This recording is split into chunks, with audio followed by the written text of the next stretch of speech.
We now have before us Senate Bill 1218, Senator Groh, Uniform Controlled Substance. Who seconded that?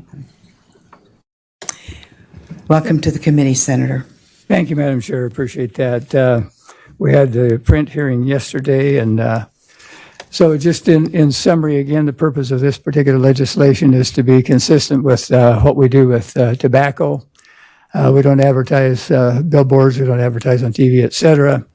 And particularly, part of the reason that all that came down was relative to minors. And so this bill says nothing more nor less than a prohibition for commercial purposes to knowingly promote or advertise sale of Schedule I controlled substances. And so with that, I stand for any questions that you may have. Okay, thank you, Senator. Are there questions of the Senator? Seeing no questions. Committee? Is there anyone who would like to testify on this bill? Did you sign up? Okay, I need the signature sheet. So. Great, thank you. All right. Joe Evans? Yes. Yes, please. And please identify yourself, who you represent, maybe where you're from. Hi, my name's Joe Evans. I represent myself as a concerned citizen. I grew up here in Boise, grew up in Idaho, went to school at Meridian High School, joined the United States Army out of Boise. Through the recruiters, went through MEPS here before going off to spend a lovely amount of time in sandbox. I have an objection to the way this particular bill was handled. The fact that I'm even here shows, an awareness of what's going on and the way things are being handled. This meeting was scheduled at an odd time.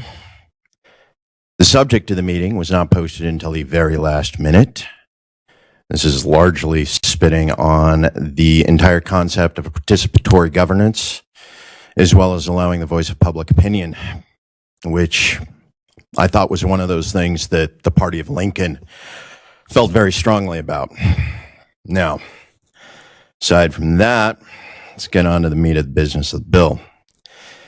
Okay, you cannot sell marijuana in the state of Idaho right now in any way, shape, or form, simply because it is a controlled one substance and it is still illegal. It's been illegal for 97 years.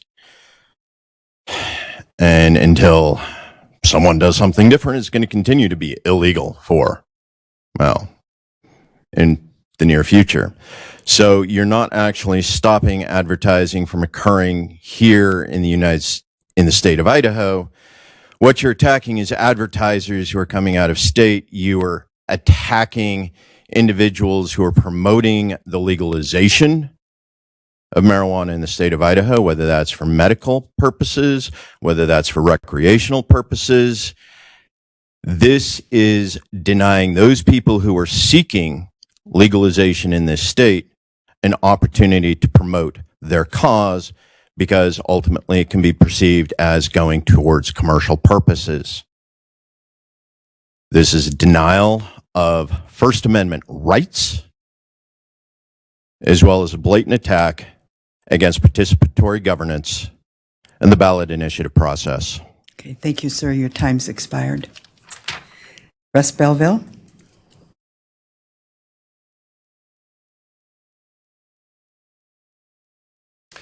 Thank you, committee, Madam Chair. My name is Russ Belville. I'm a representative of the Idaho Citizens Coalition, which stands for the rights of 185,000 adult Idahoans who consume cannabis every year in this state. I'd like to echo the concerns of Mr. Evans that this is a sham of democracy to post a bill late Tuesday night, post no announcement of when it's going to be heard, post no link for anyone to testify against it online, and require us to sit around in the halls for 3 hours to decide to see whether or not you guys were going to come here and have a meeting. But on top of that, I'd want to emphasize the problematic issue with this bill and the First Amendment. While it may be designed to prevent the advertising of the sale of marijuana in the state of Idaho, the language of the bill actually says advertise or promote. And it's more than just sale, it's distribution and manufacture, which also includes cultivation. So I'd like to know, if I have a collection of old High Times magazines and I want to sell them on Craigslist, am I guilty of violating this law for promoting the cultivation of marijuana? As someone who is a paid representative of the Idaho Citizens Coalition, standing up and trying to promote a initiative that would legalize marijuana sales, would I be in violation of this law? There's so many unintended consequences that you're facing from this. What if I'm a landowner and I want to sell some of my land to someone who wants to grow hemp on that land? Under the recently passed HB 126, hemp isn't hemp until you have a license. Hemp is marijuana until you have a license. So if I advertise for sale that I'm going to sell you some land that would be great for growing hemp on it, really I'm advertising growing marijuana until either of us have a license. Would that be in violation of this law? We need to think about the fact that marijuana, whether you like it or not, is legal in every state surrounding this state. And I know you don't like the billboards that are saying the names of cannabis companies or the people walking downtown that are saying the names of cannabis companies, but this could affect me simply wearing a t-shirt downtown that has the name of a legal cannabis company on it, because that would be promoting the commercial sale of marijuana. I urge you to reject this bill. Thank you. Thank you, Mr. Melville. Daniel, is it Porter or Potter? Good afternoon, Senate. Please identify yourself. My name is Daniel Potter. I grew up here in Meridian. I also, like Joe, went into the United States military. I am a United States Marine Corps vet. And the reason why I'm here today is because I just wanted to talk about some of the difficulties that come with this bill. First things first, when I read it, I immediately thought, wow, this is a First Amendment issue. You know, as a veteran myself and realizing that almost 100 veterans were arrested last year for trying to self-medicate, I do promote it openly. In fact, I don't care if I get in trouble for it because I believe it's right. I believe it's a civil right. In fact, 91% of the United States believes it's a civil right. And so when I look at the language of this bill and it talks about promoting it, I'm not going to stop collecting signatures or talking to people about the benefits of its health or posting about it online. And if I get arrested for that, I don't mind fighting it in court because this is a civil right. And I don't, you know, it's about God's people. God made this plan. You know, he made it for us. He made it to heal us. It's the healing of the nations. And I stand by that. One of the other things that I have a problem with this is it puts other things in danger, like the Hemp Fest that we want to do here every year in Idaho. We're only trying to help people learn about this plant. We don't hate anybody for not liking it. If you don't want to do it, that's okay. If you don't want it in your home, don't bring it. You know, no one's giving this to your kids. In fact, ironically, the best way to keep it out of kids' hands is to regulate it, because then people aren't going to the same dealers. You know, 12-year-olds aren't going to the same dealers as 28-year-olds. They have to go bring their license and go through a registered process to actually get this process. On the other flip side, Idaho last year did spend its tax dollars putting up billboards for marijuana myths. So if we're not allowed to even promote it, should the state be allowed to not promote it?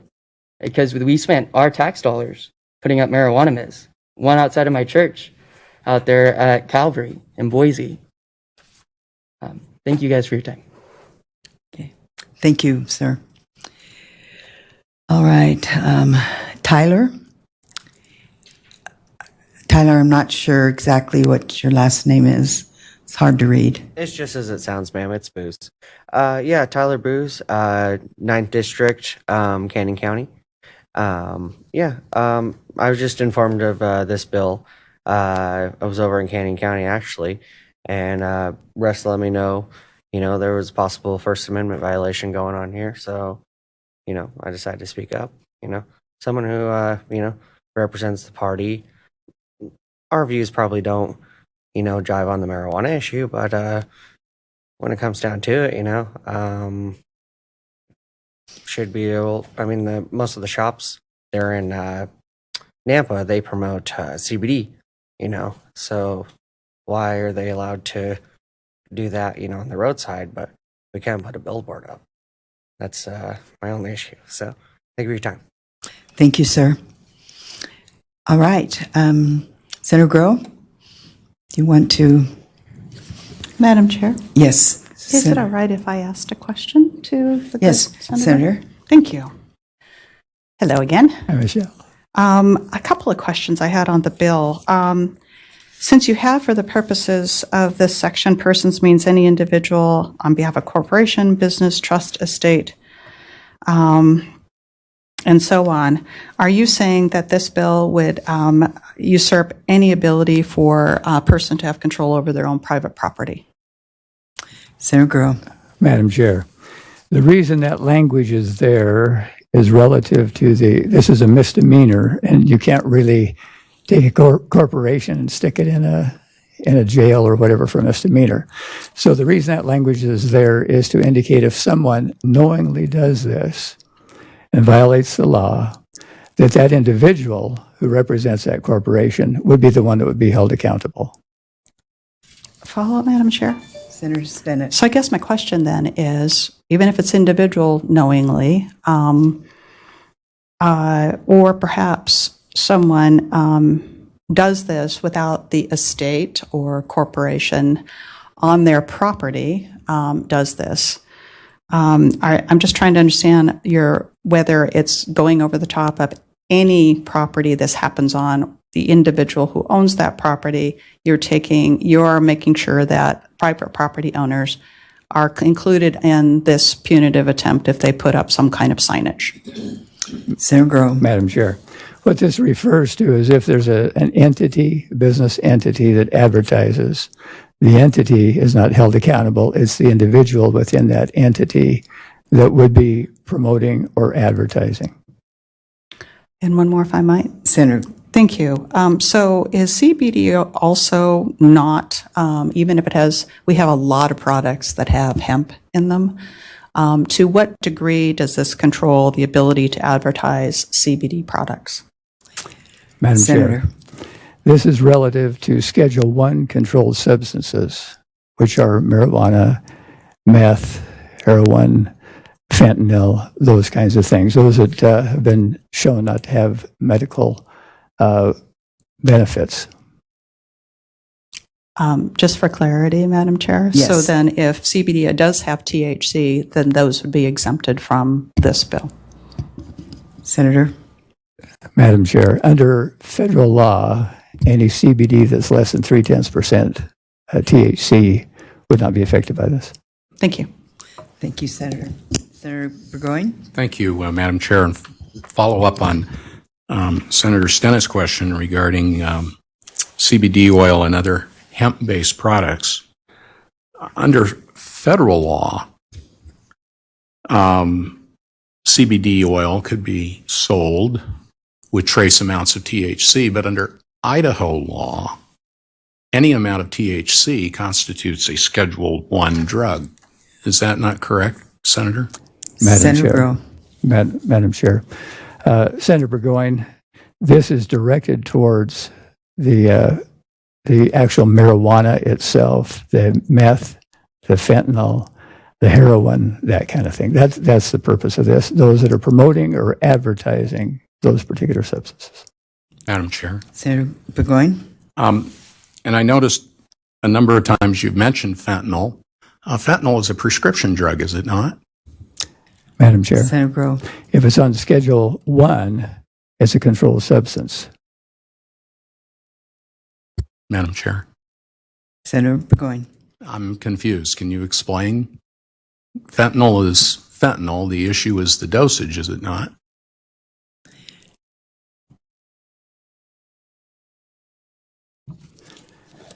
I'm looking at, if I may, Madam Chair, looking at the code. This is 37-2705, and it lists Schedule I. There are 6 pages of listings of drugs that are considered controlled substances. If it's on one of those 6 pages, then it would be included in this. Okay. Thank you, Madam Are there Chair. any other further questions of the committee? All right, Senator Groh, do you have anything else that you'd like to add? I do, Madam Chair. If I may just respond to the commercial versus non-commercial speech. First Amendment rights are very clear on non-commercial speech. When it comes to commercial speech, the U.S. Constitution provides less protection to commercial speech than non-commercial speech. And there's several code cases I could cite. I'll just cite one. Central Hudson in 1980 has been the standard that has been, things have been based upon since, since 1980. That's been the governing thing. And as it says here, if it is an illegal activity, then it is not covered by the First Amendment and may be banned. And this is strictly referring to the promotion or advertising for commercial purposes. Okay, thank you, Senator Groh. Any further questions from the committee? See none. Committee, you have Senate Bill 1218 before you. What are your wishes? Madam Chair. Senator Hyder. Madam Chair, I move Senate Bill 1218 to the floor with a due pass recommendation. Second. Been moved by Senator Hyder, second by Senator Lee, that House Bill 1218 be sent to floor with the due pass recommendation. Is there further comments? Seeing Senator Burgoyne, Thank you, Madam comment. Chair. Yes, to debate against the motion. Okay. For at least 4 decades, I have been bombarded with Cactus Pete's ads. In Idaho, there's a fun bus, leaves from Boise, goes to Cactus Pete's in Nevada, where gambling, drinking, and other good fun times in Nevada are available to good Idahoans to go if that's what you want to do. That kind of gambling is not permitted in Idaho, with a few exceptions. And if we think about that idea for just a moment, or casino gambling on cruise ships that we do not allow in Idaho except on Indian reservations. We have a lot of things that are promoted in Idaho that it's not legal to do here. We don't object to that. Indeed, many Idahoans take advantage of those things. They want to know about those things. They like having Idaho the way it is, and once a year or once every 5 or 10 years, they like to take a little vacation and go live on the wild side. And yet, if you look at line 18 and the word promote, and then line 19, the sale of a Schedule I controlled substance, the Ontario-Oregon Chamber of Commerce could not advertise in Idaho that Ontario is a fun place to visit without potentially running afoul of this law.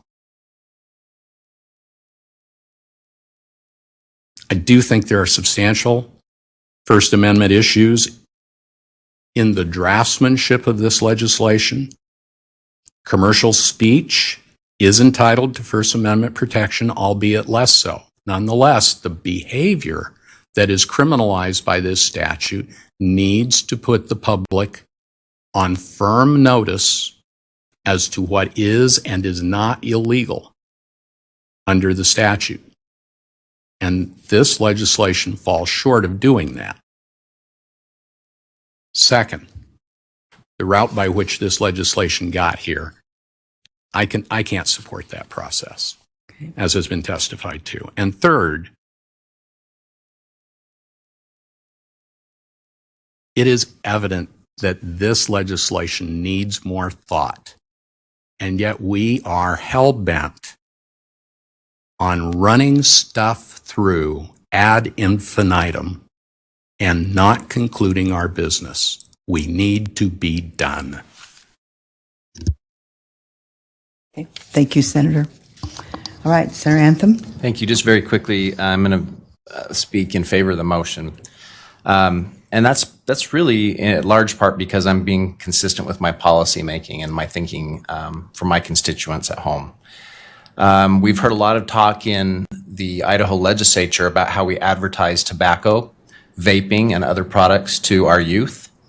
I have heard those concerns and I have voted consistent with that. So I pause and I say, why would we be opposing now the advertising of controlled substances, illegal drugs in Idaho? Methamphetamine, marijuana, heroin, whatever it is. Why would it be a better policy to oppose this bill and support that advertising when we have been so adamant that we won't be allowing that for alcohol and tobacco? So I'm going to be consistent in my voting, and I'm going to vote in favor of the motion. Thank you, Senator. Senator Lee? Thank you, Madam Chairman. I have also been contacted by a number of my constituents. I represent a district that is right across the border from Ontario, Oregon. I work every day in Ontario, Oregon, and I will share with you that you can come to beautiful Ontario, Oregon, and that we have more in our region to offer in Ontario than marijuana. I would also offer that there are a number of folks who are concerned in Payette County about the recent use of billboards to attract people to businesses in Ontario. There is no need to advertise what is happening in Ontario. Everyone in the Treasure Valley and Southern Idaho know, and they are going and they are taking advantage of what is a legal activity in that community. So I will support the motion, and doing so knowing that it is not going to make any difference in people's willingness to travel to Ontario and to buy the things that they want to buy, and legally or not, move them back into Idaho. So I think that the big bright stores and the availability, and if you drive to Ontario, you'll see people standing on street corners, almost all of the major intersections holding their signs. So there's a lot of promotion, and there's already a lot of awareness, and this is one way that we can be consistent, as our good majority leader said, on our policies. I will not support advertising cigarettes, and I have heard no one today come with a concern about, oh, and by the way, it's against my First Amendment right to be able to promote cigarettes. We already accept that that is a policy that may be antithetical to public health, and so this bill is consistent. I do appreciate the concerns about the timing in the session. I am sensitive to that, and hopefully this is one of the last pieces we will do. Yep. Thank you, Senator. All right, committee. Those in favor of sending Senate Bill 1218 to the floor with a due pass recommendation, please signify by saying aye. Aye. Those opposed? Would you like to be recorded? Okay, thank you very much.